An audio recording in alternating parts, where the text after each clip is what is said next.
Good evening and welcome to another edition of the East Idaho Prepcast on IdahoSports.com, where we're breaking down the top stories from Districts 5 and 6 of East Idaho High School athletics. My name is Joel Richardson. My co-host here is Sean Kane. This show is brought to you by, as always, Ideal, a state-sponsored tax-managed savings plan that helps families pay for the cost of college. With the rising cost of college, developing a savings plan is the first and most important step in helping families finance a college education. An Ideal 529 account can be used towards higher education, a trade school apprenticeship, or even student loan repayments. For more information, go to idsavings.org. There are a ton of stories to get to, Sean, from Districts 5 and 6. We got playoffs. We've had state happen. We got football playoffs coming up. We got volleyball state coming up. We got cross country this weekend. We got swimming. This is one of the busiest times of the year, but it's one of the most fun times of the year. We had Chad Williams of the IHSA on Idaho Sports this morning. Tough act to follow, but I mean, we'll try our best. Brandon and Chad started our coverage off. Ryan Skaggs just finished the Kansas City playoff up north. I mean, you should already be on IdahoSports.com right now because of all the state stuff, and then also have us on in the background. Chime in. If there's things that we're not bringing up or whatever, and there's some hot topics, let us know. Joel will shut me down in my risque takes of them, but I will try. I'm always willing to shut you down, Sean, when with all of your takes. And don't forget, like Sean said, to like and subscribe to the show, to the Prepcast. We're on any YouTube, Facebook, Instagram, or maybe not Instagram, YouTube, Facebook, and Twitter, X. And Sean's playing with Maeve also throughout the show. So if you like dogs, this is the show for you. Maeve is doing who knows what, but Maeve is going off to like and subscribe to the show on Facebook, YouTube, and X accounts on IdahoSports.com, so you know each and every week when we drop the show, usually 8:30 on a Monday night. Sean, let's get right to it with girls soccer. Highland and 6A, they are the consolation champs. Had a good showing from them. Let's go through really quick. 1-2 loss to number 3 Boise, so not a bad loss for them. You know, in this day, we're talking quality losses, Sean, right, in college football, which is such a pain and so annoying. But it was a quality loss. So 1-2 loss to number 3 Boise. 3-1 win over number 7 Eagle. This is number 6 Highland, by the way. Then 2-1 win, OT win over number 4 Mountain View. So Highland are the consolation champs after getting a couple good wins over who else but those Treasure Valley soccer schools. Yeah, and it's just a total, I think, microcosm of soccer in East Idaho. You know, Highland wins the district fairly easily, but gets the 6th seed, right? You're playing a top SIC team, Boise, who goes on to take 4th place, essentially. Yeah. But yeah, I think it'll be a common thread until maybe 4A, where we have good teams, but just not quite up there into that SIC caliber. But Highland, what a phenomenal job. You know, they had a great run. They bring back the consolation trophy. They bring back hardware. That's the goal. That's something to build on. A phenomenal season and just a great job. And I think really you got to look at that 2-1 overtime win against a very strong 4th seeded Mountain View team, which, you know, it goes a different way here or there. Mountain View could be playing for the title as well. So they beat a title contender. I think you go up to that tournament and you feel like we did accomplish a lot. It's probably not the color of trophy we wanted, but we accomplished a lot of the team and a lot to look forward to going forward.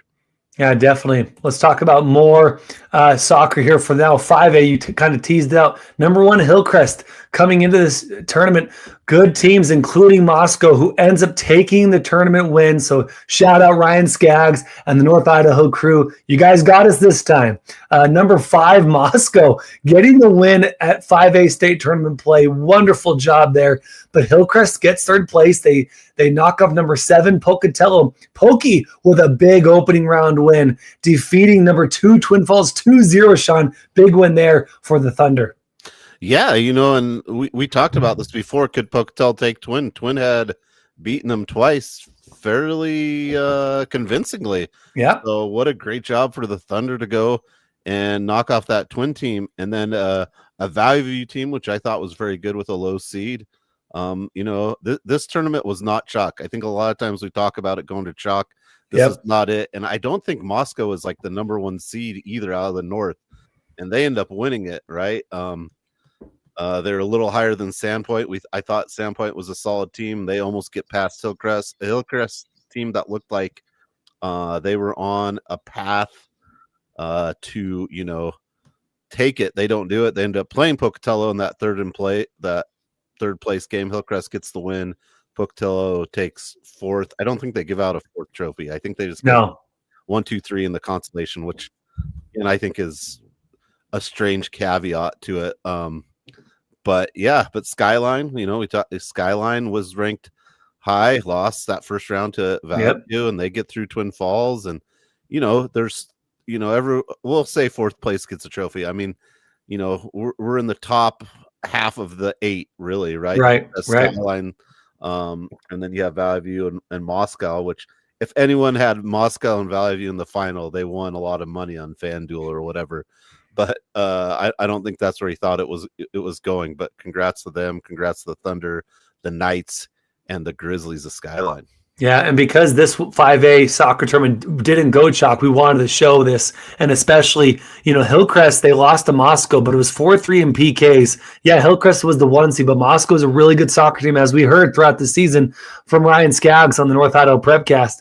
So Hillcrest, they go down 4-3 in PKs to Moscow, nothing to shake your head at. And then they beat, though, a good number 7 Pocatello team 3-1 to get the 3rd place. Skyline gets the consolation. Disappointed that they lost to Valley, but Valley View was a sneaky good number 6, probably an underrated number 6 team. But Skyline beats Twin Falls again in overtime, and they clean Sandpoint, no problem, 3-0. So good job to the East Idaho teams for 5A. Hillcrest, Pokey, Skyline go 3-4, if you will, and then Skyline with the consolation. And this is the big story here. This is the one we wanted to talk about, Sean. Sugar-Salem, the number 1 seed going into the tournament. They defeat Timberlake 5-0, Fruitland 7-1, and then they get Marsh Valley. We'll hit Marsh Valley in a little bit. They get Marsh Valley, beat them 4-0, but that score was a lot closer than the score shows. 1-0 in the 68th, 69th minute. Sugar-Salem gets a couple goals and then finishes them off, gets that 4th goal, and they win 4-0. They are 3-peat champions, a dynasty, if you will. If you're a Laker fan, you're close to the dynasty. Laker fans were always all about the 4 games. 4 is the dynasty. 3-peat is a 3, but 4-peat's a dynasty. I'm going to give it to them. I'm saying Sugar-Salem is on a dynasty run. Great job by Sugar-Salem. Yeah, Scott Terry and the Diggers, they talked about it, how they had never been in that position all year, right? 75% of the game is over and they were only up 1-0. And why had they not been in that position? Well, they averaged almost 9 goals and only gave up a .33 a goal through the whole season. So Sugar-Salem faced their strongest tests in the championship against another East Idaho team, Marsh Valley. But Scott Terry coaches the boys and girls for Sugar. Just a phenomenal job. He just has talked about how they've been so consistent, working out, and we've heard this on the East Idaho Prepcast about the workout scenario from Mr. Benyon up at Sugar-Salem in that weight room. I don't know what they got in that weight room, but it's working. And they just have done all the right things. And most of these girls are even, multi-sport athletes. I think of Addie Peterson, who's really good hooper, and remember covering her a little bit last year. Addie had 32 goals and 27 assists in the season, and 6 goals or 6 assists in the tournament, which Mr. Coach Terry thought that was a state record. But man, just there's a litany of stats. They're a dynasty. They're the team to beat. But they did it so convincingly, except this Marsh Valley team, right? Right. And the score's not indicative of how close it was, but that's soccer. You always have a chance to win or pull an upset. But throughout the course of the season, the Diggers, like I said, putting up 9 goals and not even giving up a whole goal as an average through a season, that is quite the accomplishment. That's like you've got the defense on the football and you've got the best offense. They had both. They did such a good job. it was an undefeated season as well, Joel. Mm-hmm. Yeah, no, it was. You mentioned their defense. Their back four of defense, according to Scott Terry, one was a freshman, two sophomores, and one was a senior who hadn't started until this year. That is magnificent, and that's something you can definitely build off of if you're Steve Terry going into your next few, Scott Terry, excuse me, going into your next few seasons. So Sugar-Salem not only winning but filling up their reserves for the next few years. Phenomenal job by Scott Terry and the Sugar-Salem girls on the three-peat championship, and there's going to be probably a lot more in the future. And then let's go to Marsh Valley, Sean. You see on your screen there, folks, Marsh Valley defeats number 6 American Falls 6-0. That's a big win because those teams are always going at it back and forth. American Falls got Marsh Valley earlier. I believe it was the district tournament, Sean, if I'm not mistaken. Yeah, Marsh Valley had to play in. That's right. Okay, so American Falls gets Marsh Valley. They win the district. They get the number 6 seed. Marsh Valley has to play in. Marsh Valley gets in. But now Marsh Valley, because of these wonderful seedings that we get, Marsh Valley is actually the 3rd seed. And we bemoan the fact that they had to play each other first round, but that's how it goes. Marsh Valley gets to win 6-0 in convincing fashion. And then Marsh Valley goes on to beat a really good Kimberly team, 1-0. That would be called an upset, right? Number 3 Marsh Valley versus number 2 Kimberly, and they go down. They lose to Sugar-Salem, but dude, they lose that game. East Idaho News did a great article. If you want to know more about this game and how much it meant to these girls, go to East Idaho News and look up the Marsh Valley Sugar-Salem game and the recap of that. They got 2nd place, but they may as well won the whole thing, Sean. Their bench cleared after the game ended. And it wasn't just because they were so grateful to be done playing a magnificent Sugar-Salem team, but it was because it was the first 2nd place finish in who knows how long. It was the first time in the championship game. Well, I guess first 2nd place finish, first time in the championship game in 19 years. The last time they were there was in 2006. Sean, I was in Ephraim, Utah, going to Snow College in 2006. Actually, I think I was in Ecuador in 2006 at that point. Fall 2006, I was in Ecuador. I don't know what you were doing, but none of these girls were born in 2006. So phenomenal job, 19 years in the making for Marsh Valley to get back to the championship game and get that 2nd place. They finished 18-5-1, 18 wins as a team record. Head coach Melissa Olson was thrilled. She had a specific expletive after the game ended, man. Yeah. And it was cool as Scott Terry said, he took that as like the biggest compliment. Like, yeah, that they're, and he said how great Marsh Valley was. And he took that as a compliment because so many times in these soccer games after the team loses or wins, and that's another thing, on East Idaho Sports that, they had a lot of pictures, and it's always the kids falling on the ground, right? Like the ice skating, like dying on the ice. And I get it, right? You're upset, you want to win, and everyone just falls to the ground and upset. But in this case, in a championship game, they celebrated, which when have we ever talked about that? And I don't think ever. And just a great job by the Eagles of Marsh Valley, and how great is it to have 2 teams from East Idaho competing for that championship. I think that's always the goal, really, for us on the show, is we'd love to have two of the teams there because then we can't lose.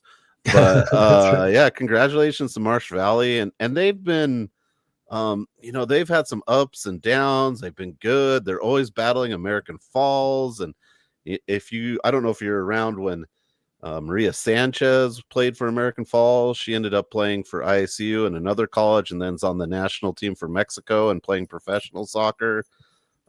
So that conference, between American Falls and Marsh Valley, has just had some phenomenal soccer, and this really proves how great it is, bringing home that red 2nd place trophy. Yeah, for sure. And congrats to American Falls. They fall to Marsh Valley. They beat CDA Charter, and then they eventually fall to Sun Valley Charter School, and they in the consolation bracket. But yeah, so fun to watch 2 East Idaho teams, Sugar and Marsh, go after it, and eventually Sugar comes out in the champs, and Marsh Valley the 2nd place trophy. Awesome job. Hey, great comment here from Stephen Faircloth III.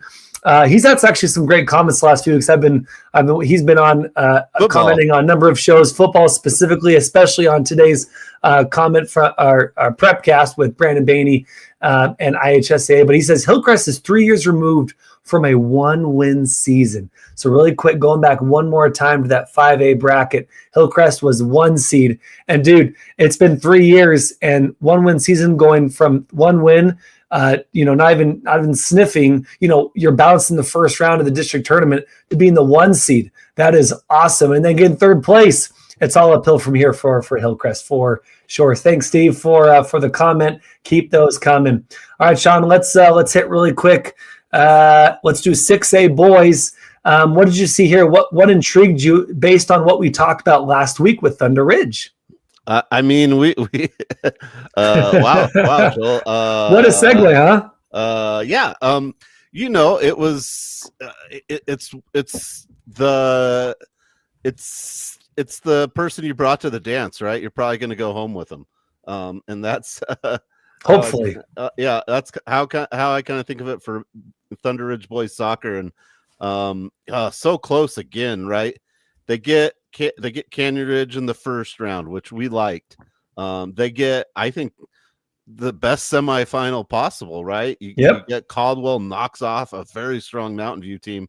Many had tabbed Mountain View to kind of be the team to beat. Yeah, and Caldwell beat them in PKs. So if you're Thunder Ridge, you're like, we got this, right? Like they had to go all the way to PKs, and we cleaned out 2-0 quickly. So anyway, continue. Yeah, and then at the end of that game, it was kind of controversial, right? I think Caldwell hits a header in. They call it back. People are losing their minds, and they call a handball. And from what I understand, there was an actual handball. Mm-hmm. So then the handball leads to the PK, and that's the only goal in the game. And Thunder Ridge, goes down to play 3rd place. They don't get it done against Boise, which is a team I thought was going to be very strong as an 8 seed, and they were PKs away from being in the final as well, right? And obviously they were, 8 seed taking 3rd. You see, the seeds in soccer didn't really matter as much this year, except for sure. Maybe Sugar-Salem girls were like just the truest number 1 seed out there. But yeah, and Thunder Ridge, they have said they just don't think there's enough competition in East Idaho, and their coach mentioned that in an East Idaho story. And they did, however, schedule Eagle and Mountain View at the first of the season, which I think that was great. And I think we talked about that. You get off to those, get some of those Boise schools down. But I mean, you were so close. I wouldn't worry so much about the competition, and I would be more excited for a team that's won, 8 district titles in a row, a dominant team. I talked to Scott Terry about Thunder Ridge, and he thought, that, him, like the Sugar Boys and them would be a pretty good game, but Thunder Ridge is just so solid. So a good team, just so close to going over that hump to make it to that championship game. Do they just need to schedule more Boise teams? Do they need to look out of state? I don't know. In thinking of this, I felt like the same issue as tennis, because sometimes in East Idaho, the tennis is much weaker than the Boise area. But we play a tournament where we get to play those teams. So driving in my car home today, I thought, why doesn't soccer do like little mini weekend invites or something where they get a couple teams on a weekend and play it out or something, double elimination, play it out or something, a little tournament. And then you could get those, some more of those matchups you would want.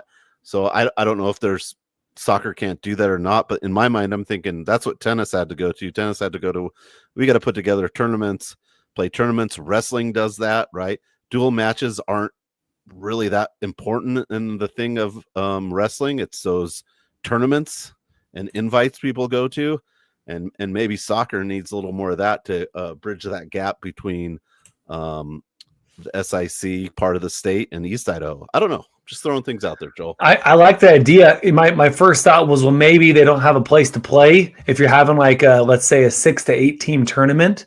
But I think you could pull it off with like 2 neighboring high schools. Let's say, Idaho Falls area has a number of high schools that are close by. Then you could stick 4 teams or 4 teams there, 4 teams their place. And then, you kind of play, you don't play round robin, but you just kind of play, you win, you win, you stay, you lose, you're out. And then you switch around based on winning and losing. And you're not driving around too much because you're so close. I like the idea. My first thought, because you have all these teams playing in one tournament, maybe there aren't fields available because there's a lot of fall soccer going on here in Idaho. But if you're playing at a specific high school where they don't have a lot of those soccer games, that you don't have travel soccer or even rec soccer being played at high school football/soccer fields, that might be a way to do it. Hey, Sam Buffington, thanks, dude, for chiming in, for listening. Did we find out who won the state title in boys 6A? We did, Sam. Caldwell are the champions. Bora are the runner-up. And then Boise is in that 3rd place. So Caldwell, congrats to them. And then Bora, and it was Bora, it gets 2nd place. 4-3 in PKs this afternoon at 5:30 at Rocky Mountain High School is your final. I forgot that game was. There you go. Yeah, no, it was not done, but yeah, we got the news. Caldwell won, Bora 2nd place. So congrats to Caldwell, coming in as a 6th seed. Like you said, Sean, in soccer, especially this year, maybe except for Sugar-Salem, the rankings, the placements didn't really matter. You could be an 8th seed and especially an 8th seed in a place like Treasure Valley and really be dangerous. So that's soccer 6A. Let's hit really quick 5A and 4A boys soccer.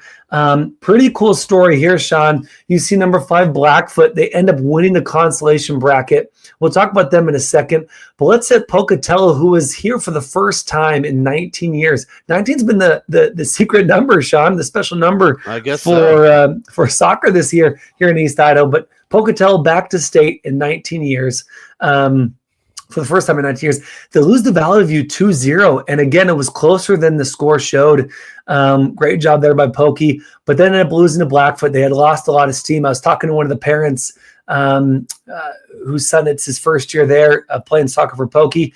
And he said they ran out of gas. They just left it all on the field against Valley View, ran out of gas against Blackfoot, but still only 1-0. But Pokey ends up winning the Sportsmanship Award for the 5A boys tournament. Sean, do the kids, does that matter? Because it kind of matters to me that they won that Sportsmanship Award despite I think you're asking the wrong coach, man. Okay, I know, Mr. Blue Trophies.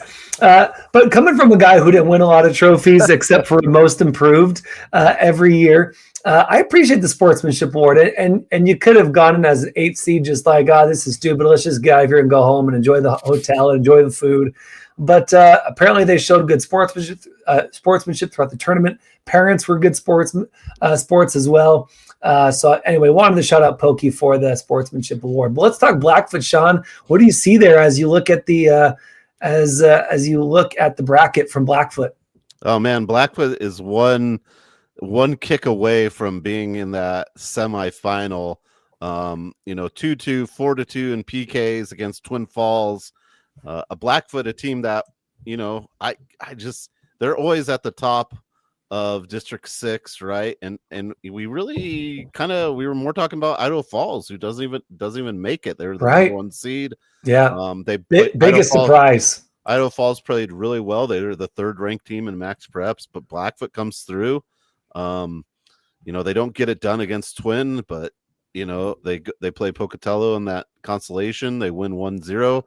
They get the PKs again, same score 2-2, but they take care of Nampa 4-3. And I mean, for a season where it was, I guess, maybe a less potent Blackfoot football soccer team than we've maybe seen in the past, maybe just a little bit, but came late season. They get the job done. They get the consolation.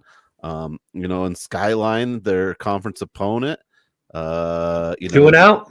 Yeah, 2-0. They played pretty well, against, they lost 3-2 to Sandpoint and 3-2 to Nampa. So they were scoring goals there in games. I think I talked about Sandpoint being maybe one of the strongest seeds in that half of the draw, and they almost beat Wood River, and Wood River goes on to just smoke in the championship 5-0 over Valley View, which, I mean, no one had that in the in the scorebook. But big congrats to Blackfoot and Skyline. Skyline doesn't come away with the trophy, but you know what, they had a phenomenal season just making the state, because I think a lot of people, you were thinking Hillcrest, Idaho Falls, but you have Blackfoot, Skyline. I think Blackfoot was always in the mix, so congratulations to the Broncos. Yeah, definitely. I think that's really, especially in the 4-3 PK, and then just losing to Twin Falls again in 4-2 PKs, then beating Pocatello. Blackfoot, it wasn't easy for them. They didn't make it easy for themselves, but they kept, after losing Twin Falls, they kept winning, and they kept making that happen. So congrats to Blackfoot, and again, Pokey and Skyline for making the tournament despite going 2-0. Hey, Josh Byers, thanks for your comment, Josh. Caldwell is only in there. I forgot about this, Sean. Yeah, he's absolutely right. Up. Yeah, second year in 6A. I love when teams decide, you know what, let's go. Like, we can do this, and they move themselves up. They give themselves even bigger, potentially better competition. That's not always true, right? Just because you go up a classification doesn't mean the competition is going to be better. But generally speaking, that is a fact.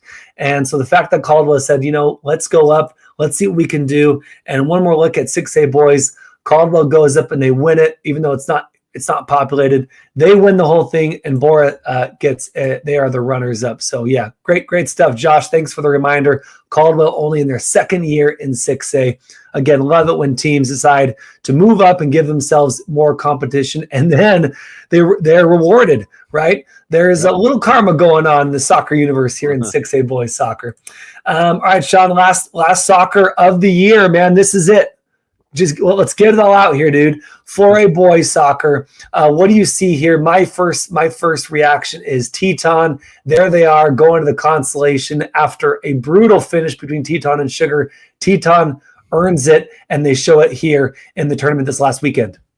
Yeah, you have Marsh Valley, Teton, McCall, Donnelly. Do we call them East Idaho? I never know.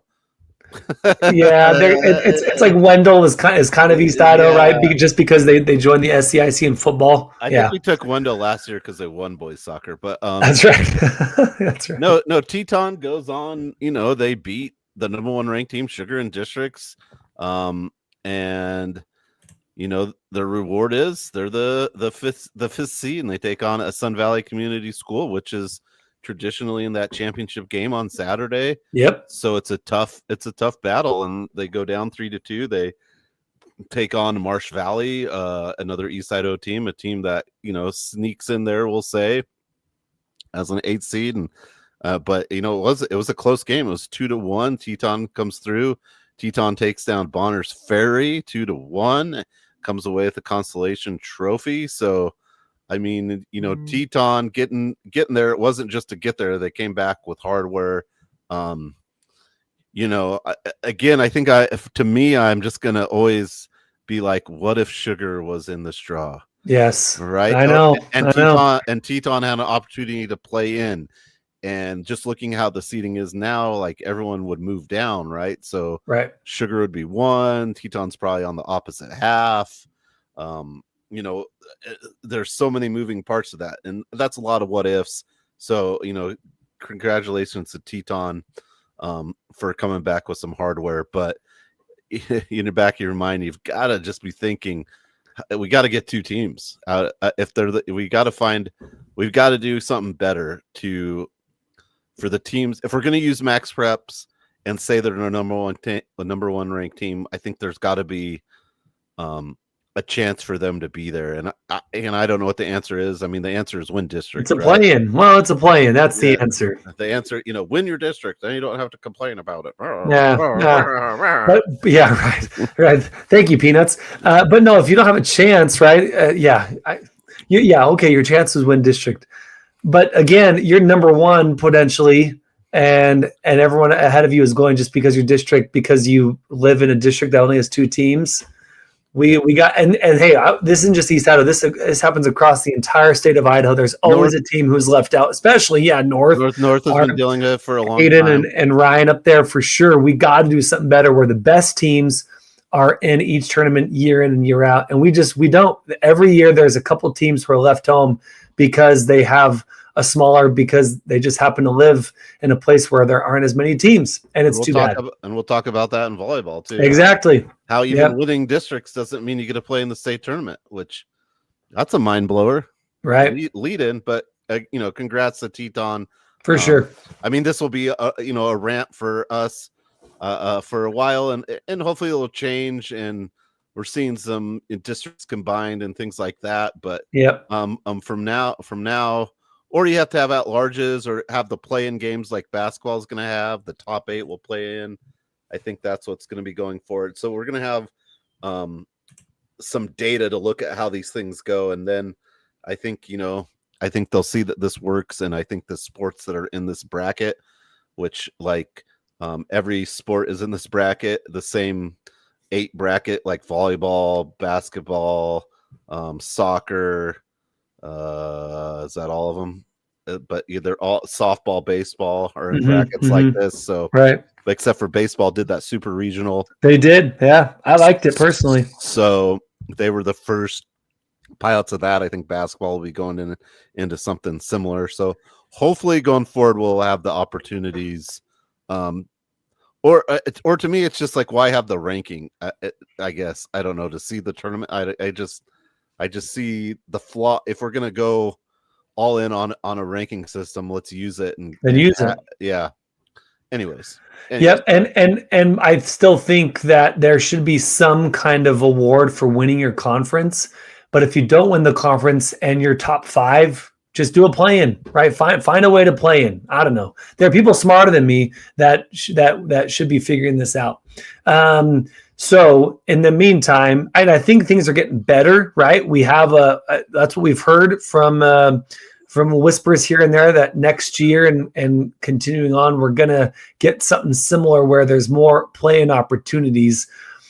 So hopefully things get better. But dude, we still got to, Teton won the game, right? They beat Sugar and they're in. And they lost Sun Valley, but that game was close. They beat Marsh Valley. That game was close. They beat Marsh Valley. That game was close. Teton kept it close every game, but they came out on top, very much like their Sugar game. And so they are the consolation champions. And I don't want to take anything away from Teton. I think it's phenomenal, but I think Teton would benefit with Sugar in the draw.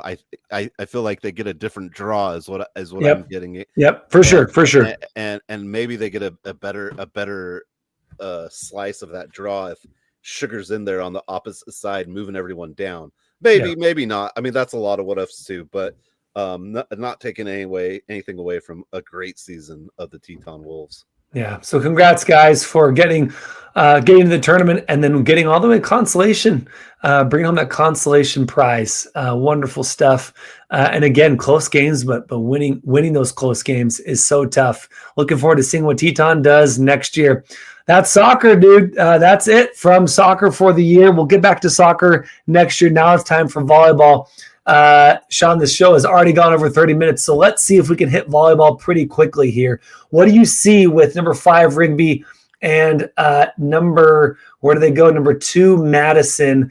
You got double elimination, which I love from volleyball. This honestly, I love volleyball state tournaments because it gives you a chance when you hit a snag, you slept on the wrong side of the bed, your boyfriend broke up with you and you're not feeling great. You win, you lose the game, but you still have a chance to come back. It's a long road, but you still got a chance to come back and win it all. But what do you see from number 2 Madison, number 5 Rigby really quick? I mean, hey, it's all signs point to Madison Skyview number 35 or whatever. It's what the people want. Give it to us. Let's go. It is what the people want. I'll find it real interesting. I think this Rigby team played very well at the end of the season.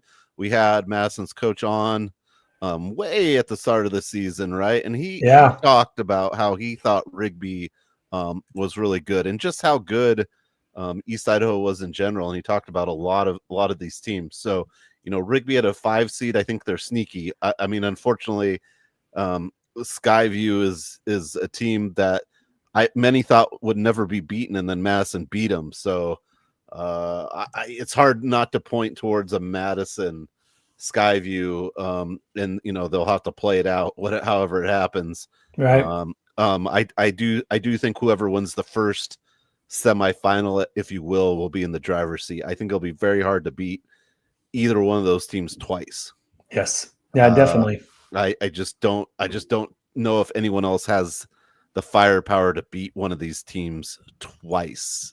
So that's where the double elimination I don't like as much, that you can come back, because I think it's kind of cool if you get an upset and then you are where you're at. But with this kind of bracket, you can get upset and still come back and win it.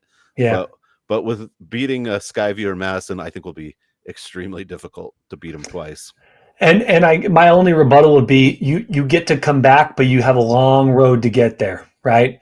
So I guess depending when you lose, though. My first thought here, really my only thought, is head coach Pukahi with Madison. They're going for the four-peat, right? This would be his second championship in the same amount of years. But Madison and Tola's going for the four-peat. They're going for the true dynasty, Sean, which is pretty special for Madison.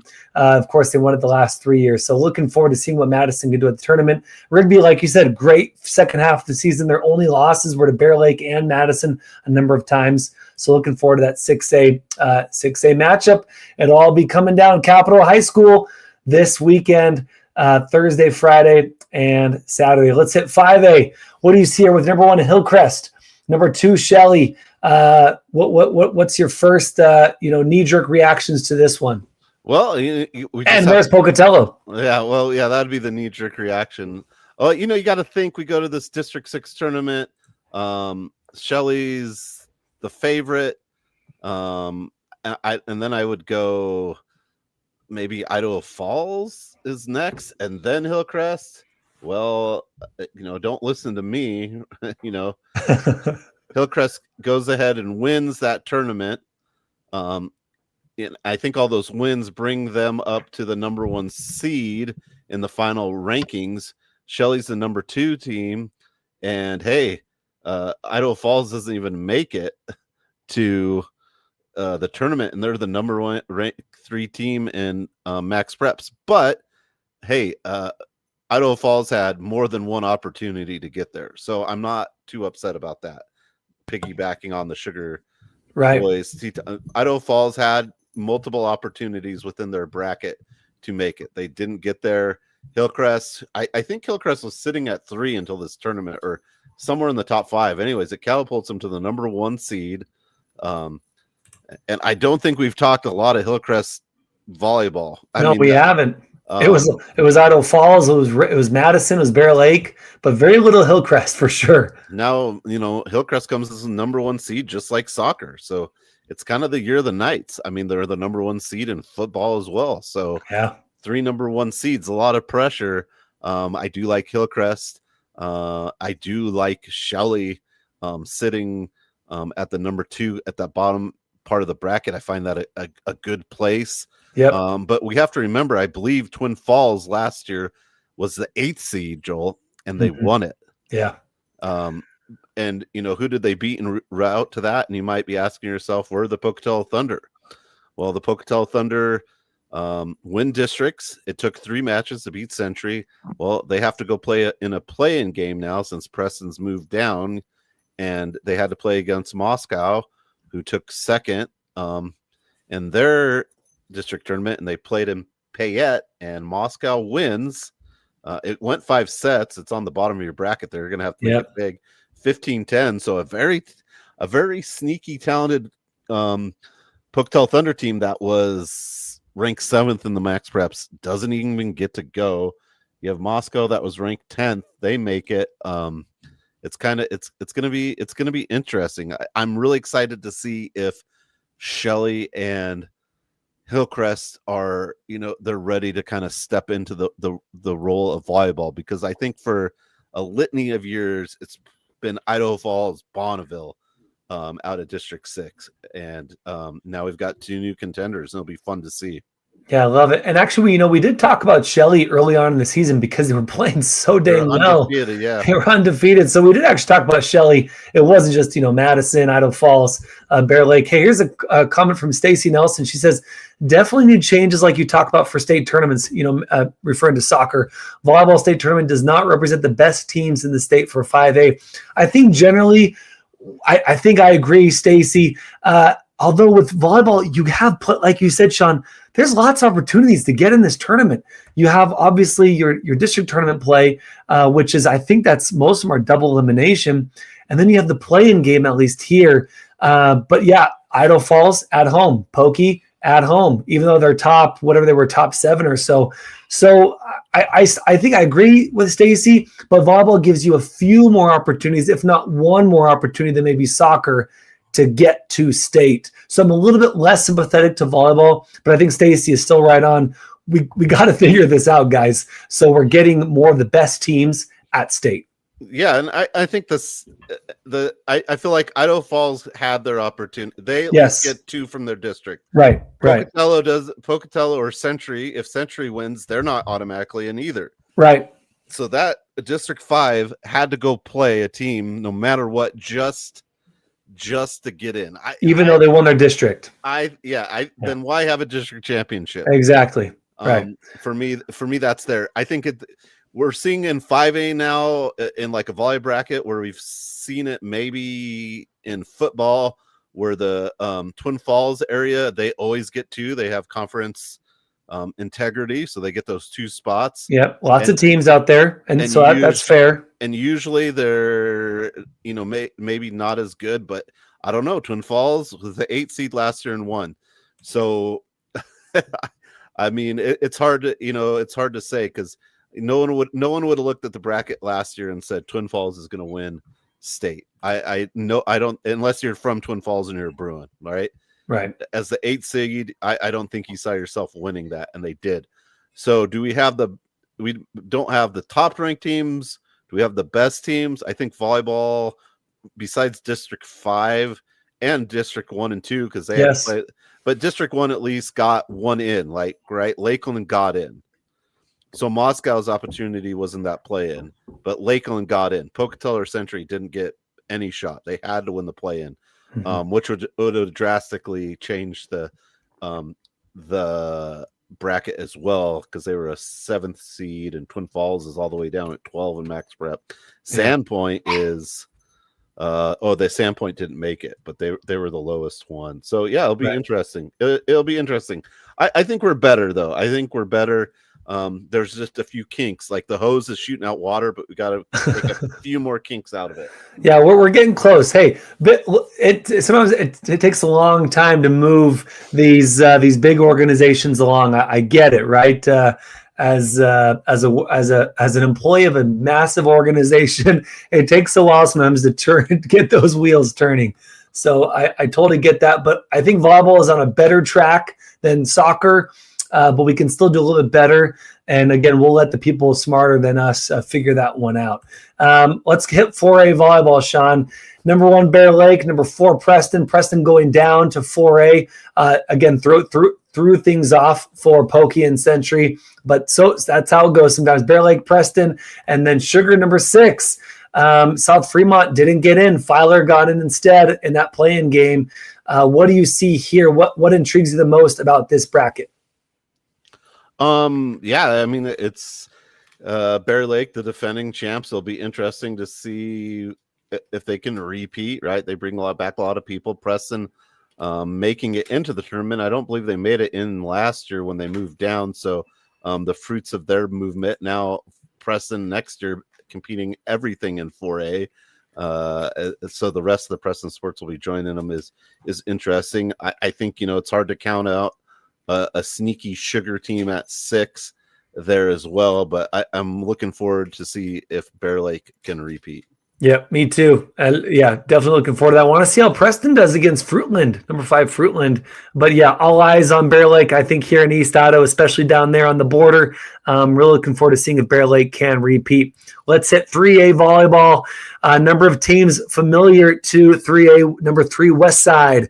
Number 3, excuse me, did I say number 3? I meant number 8 West Side. Number 3 Malad, and number 7 Firth getting their state tournament volleyball bid. I know the Firth girl volleyball team, they were actually at Brolam's, I think today and maybe tomorrow. They're selling food there to fundraise for their trip so they can eat while they're out there. So really cool that the Firth girls are trying to kind of pave their own way, if you will, to be able to eat good, eat well while they're out there at Mountain America Center in Idaho Falls. What do you see here, Sean? What's a knee-jerk reaction to this one? Well, my knee-jerk reaction was I thought they're like fundraising to go to the Mountain America Center at Idaho Falls, which can't be more than like 20 minutes away. No, it's for food, man. They want to eat good in the neighborhood. I'm like, wow, man, times have gotten hard for everyone. For sure. Because that's probably about as close a state as you're going to get if you're that team. But yeah, Firth, is the number 7th team in Max Preps. I mean, Firth was 20-7. So this is a team. It's Joel's fault that we missed covering this summer, not mine. Keep that in mind, right? 100%. But 20-7, if you just look at these teams, not very many have less win or less losses than this Firth team. So, Kellogg is the number ranked 2 team, and they've only lost once. But I mean, keep an eye out for Firth. I mean, 20-7. We know that East Idaho volleyball is strong, so they play tough teams. West Side sneaks in. Malad, who's always good at volleyball, a team that you always got to keep an eye out on, is it's really interesting to me. I'd like to see a Malad Firth semifinal. I think it'll be a tough ask for West Side to get in there, and the Bulldogs of Ryrie almost made it in, but lost to Nampa Christian. So I'm real excited to see Firth and Malad, see if they can come. One of those teams can come out into that, semifinal kind of thing, whatever they have in volleyball. Yeah, for sure. And there was no 3A East Idaho team in the championship, or 3A team did not win the championship last year. So looking forward to seeing, especially what Malad can do. They've been good in volleyball for a long time, definitely deserving of that 3 seed. And seeing Firth and Westside, what they do against a really good Kellogg and Ambrose teams. 2A did have a championship last year from East Idaho. It was Butte County Pirates, the Lady Pirates, and once again they are number 1. And hoping for another great showing from them. They're the only East Idaho team. Of course, the only one would be Grace, and they don't get a shot. Butte County to play into this game, defeating Victory Charter pretty handily, Sean. 25-7, 25-7, 25-6. Talk about a state play-in match. Victory Charter didn't even get past 10 in any of those games. Well, yeah, and so this is the same scenario, right? We're beating a dead horse. Here we are. Yeah, Butte County and Grace, and Grace, was no slouch. They're ranked 12th in Max Prep. So, I mean, they're in the top. There's 34 teams in 2A, and they're 12. So Grace is, according to this ranking, not bad either. But Butte County, who's been the number 1 team all year and basically in Max Preps, wins their district and has to play in a playing game. And then you got to think, if you're Victory Charter, like, we get a playing game. All right. Oh, wait, we have to play a district champion. Right. It was over before it started. I'm sorry. Yeah, that's. I mean, you didn't even. Did you get to 25 in 3 games? I mean, is that really the best playing game of equal caliber? No, you have a district defending champion who should already have a spot in this tournament for winning districts, having to play in this playing game. I like Butte County. I like the repeat. I like the back-to-back getting printed on their sweatshirts. Yeah, for sure. And then finally, 1A last year, Sean, I think it was number 7, Grace Luther. Maybe they were number 8. Went on to win the whole thing. Talk about rankings or standings. Grace was seedings. 5. So talk about seedings that don't matter. And here you go again. Number 4, Rockland. Number 5, Mackey. And number 6, Ledor. Who do you like in this one, Sean? I've been big on Ledor all season. They had to go the hard way, right? They had to play in a playing game. It was tough against Castleford. They got there. I like Ledor. I like the matchup with Salmon River, although the Salmon River team, why has no one talked about them, right? They're 22-5. They're third in max preps. Kind of interesting, but I do like Ledor. I like, obviously, I think Rockland at some point in the year was in the number one spot. They kind of hit some bumps in the road. That's because the conference is tough, right? The conference is tough, and this happens every year for this conference, right? They end up having to play each other in the first round, and it will be a battle between Rockland and Mackey. Throw the seeds out the door. They know each other. They've played. It will be a battle. And last year everyone said Horseshoe Bend was the for sure team to win it. They're the 2 seed, and they didn't. They're the 1 seed now. I think they have a better road to it. But I think you throw out the seeds and, watch out for a Ledor team or even the Salmon River sneaker in there. I know they're not East Idaho, but someone's missed the ball on this team or something. But I like missed a spike. I had to. Yeah, they didn't get the set, but yeah. it'll be a fun tournament for sure. Yeah, I'm calling it. I'm calling Rockland. Number 4, Rockland. They might lose to Mackey, but then they're going to come all the way around and go all the way, and they're going to do damage. I'm not sure if they're going to win it all. Horseshoe Bend, even better than last year.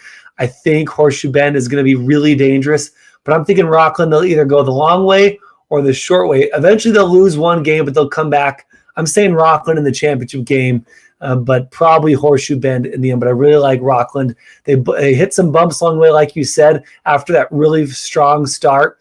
But they're going to be okay going into state tournament play in Coeur d'Alene this weekend up there in North Idaho.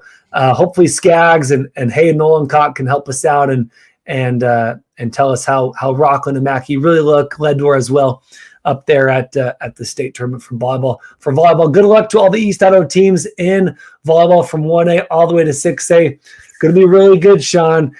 We have a lot of representation from East Idaho. Really proud of all those teams getting there to the state tournament. I want to remind you all this show is brought to you by Ideal, a state-sponsored tax and managed savings plan that will help you and your families pay for the cost of college. Go to idsavings.org for more information. Sean, let's finish the show with a little football. Earlier today, there was a great conversation between Idaho Sports' own Brandon Baney and then Chad Williams from the IHSAA. Go and watch it if you haven't already. It's on any of Idaho Sports' social media accounts, Facebook, YouTube, and X.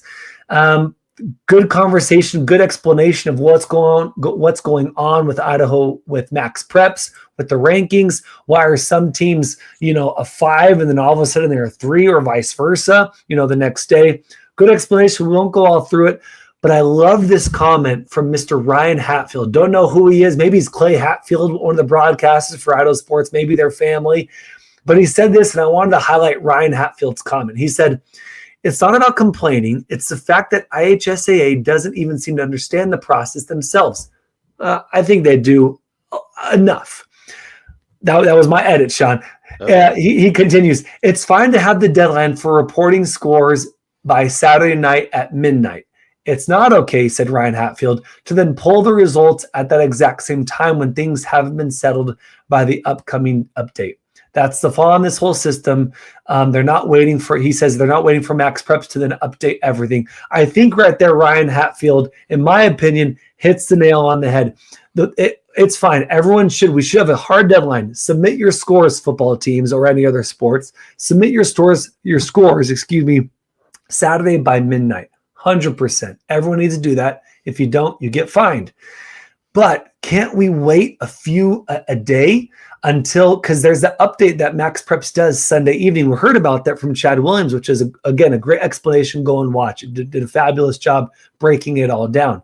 But if they're updating Sunday evening, then let's just wait till Sunday evening. Sean will provide the pizza. Sunday night, early Monday morning, maybe an early breakfast. And then IHSAA can put together the brackets based on that Sunday night update, allowing the Washingtons, the Oregons, the Utahs, the Wyoming schools that Idaho teams play, giving them a little bit more time to update their scores. So then we have hopefully a cleaner look at what the brackets all are and where teams are at. It doesn't make sense to me. And when I read this comment from Ryan Hatfield, obviously didn't make sense to him that we are publishing the brackets, Sunday morning when there's still an update to be had. So I love the deadline Saturday night, midnight, or whatever it is. But can you just give us a little bit more time to get all the scores in from the other states? I like that idea. Yeah, and the big part of this stems from Capital and Boise didn't put in their scores, which you got to put in your scores, people. Put your scores in. I mean, and there was an article in the Statesman, and they contacted, I think it was Capital. Boise didn't comment, and the guy did. They said the assistant coach that did it didn't do it or dropped the ball. And I'm thinking to myself, it's the last game of the season. Implications galore.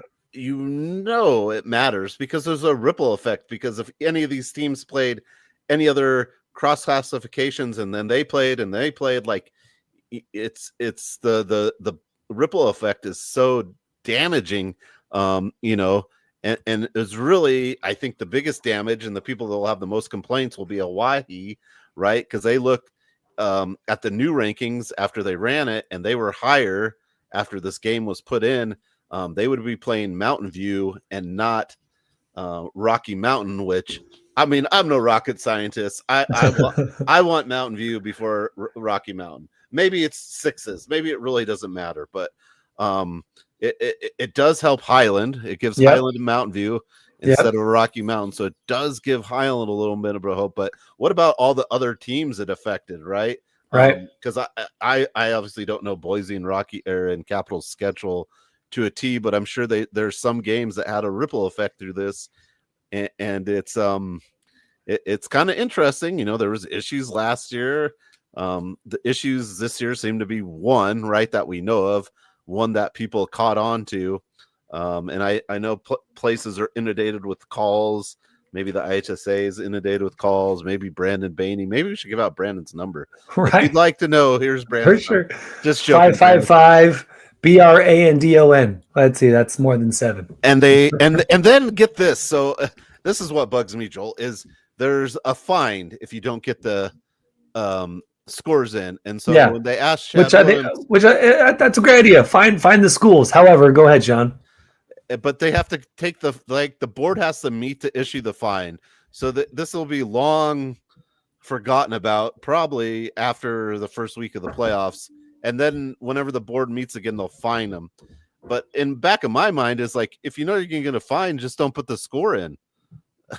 Like if you know it's going to help or hurt you, don't put the score in. And I hope it was just a case of we just didn't put it in or whatever. But same. I just don't know coaches that aren't like, we got to get the scores in. Yeah, that night, game ends, you put your score in, right? Or you have a parent in charge of it, or an assistant coach or something. Or whatever. Doesn't make sense to me that we're still missing scores. It's got to take 2 seconds. Yeah. But then in the back of my mind is what's going to stop teams from just going, oh well, we got $1,500. We'll just not put it in and get a better place in the bracket. Yeah, I hope that's not happening for sure. No, but I think it's just, there's got to be a way to rectify the wrong. And maybe you're right. Run it Sunday, because it's not fair to Hawaii, who did everything right, and there's nothing they can do, right? Yep. It's 2 teams that have nothing to do with them that affect them so hugely. I guess that's my, if you can't right your misfortune, that's going to make people upset. You're going to feel slighted, and there's nothing you can do about it. That is a recipe for disaster.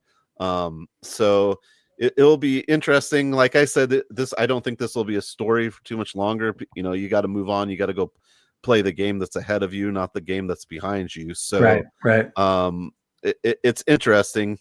And for in my mind too, like Northern Idaho and 5A wasn't even done until like 20 minutes before we got on. So where that I guess they don't input the scores of the Kansas City tiebreaker, but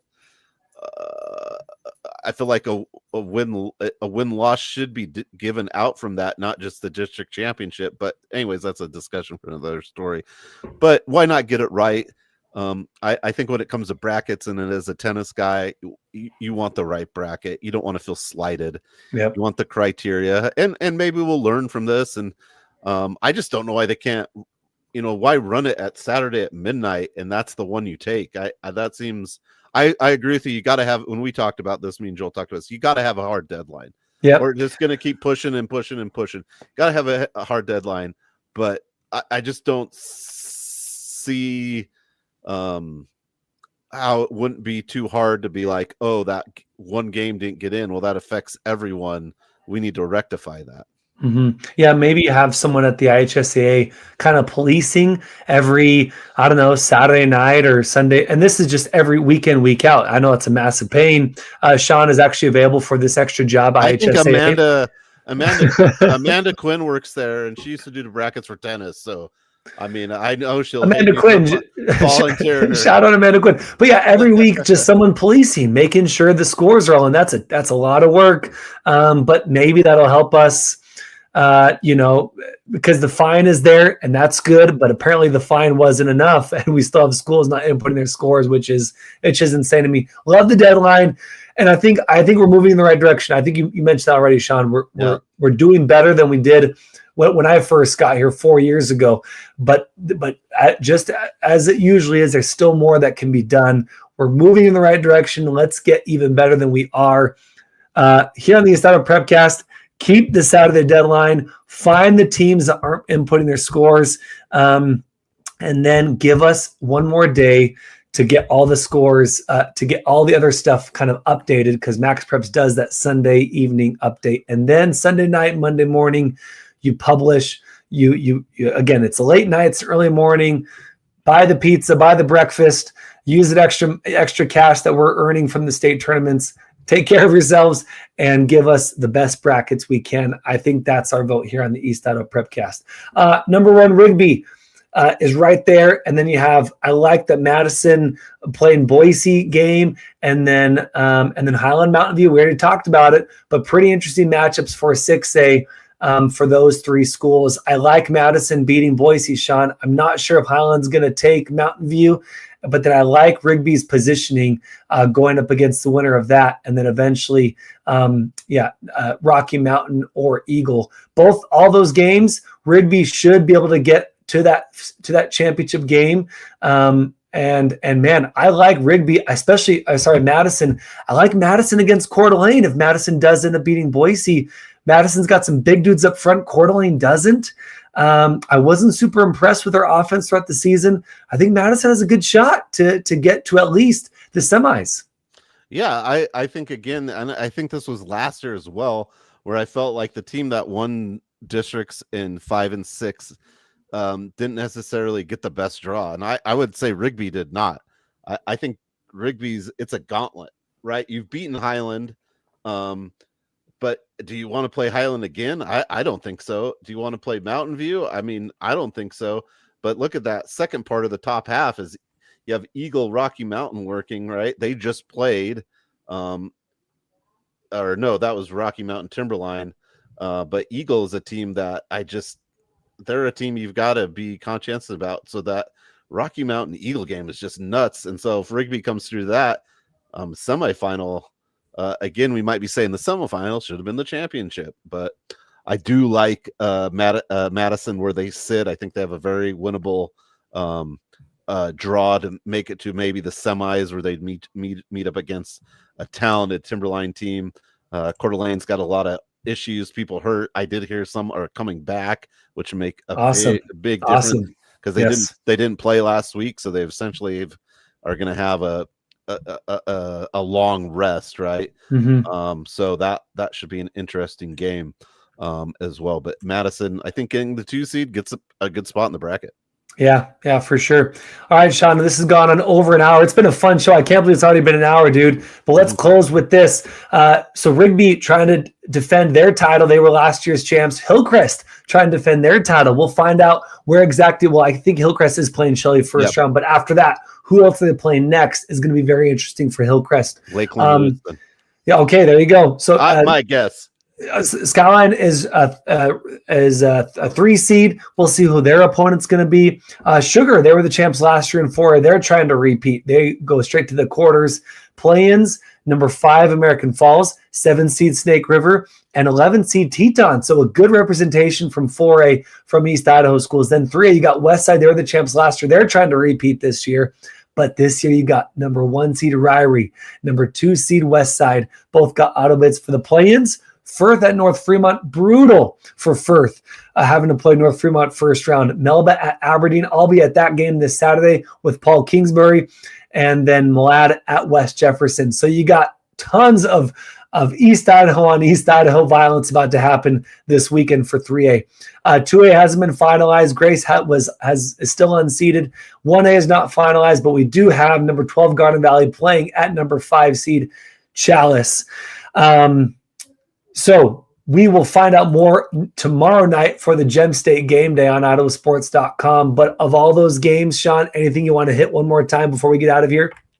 3A by chance? I mean, 3A is going to be 3A. Someone from the East is going to win 3A. That's my love it. No, I think there's some. I think Firth didn't get any favors, right? Nope. North Fremont's good. I like Aberdeen. I think we'll take care of Melba. I find West Jefferson Malad just, I don't know. That's an interesting game there. And then you've got a Declo team with New Plymouth. I don't remember the last time New Plymouth was in this tournament. But it'll be very interesting to see that West J Malad game. And then obviously the Pirates of Westside, the defending champs, watch out. When it becomes playoff football, it's pirate football. Yeah, no doubt. Sean, this is a really fun show. I'll be at Melba Aberdeen. I'll be at Aberdeen for the Melba Aberdeen game this Saturday. That should be a good one. But we're going to have a number of games on IdahoSports.com starting, I think, Friday, maybe Thursday, but Friday, Saturday, first round of the playoffs play-in. So check to IdahoSports.com. Tomorrow, especially tomorrow morning, maybe tomorrow afternoon, we should have our slate of games up there so you'll know which games we will be broadcasting on IdahoSports.com. For Sean Kane, I'm Joel Richardson saying be excellent to each other. Have a great rest of your week, and we'll see you next time on the East Idaho Prepcast on IdahoSports.com.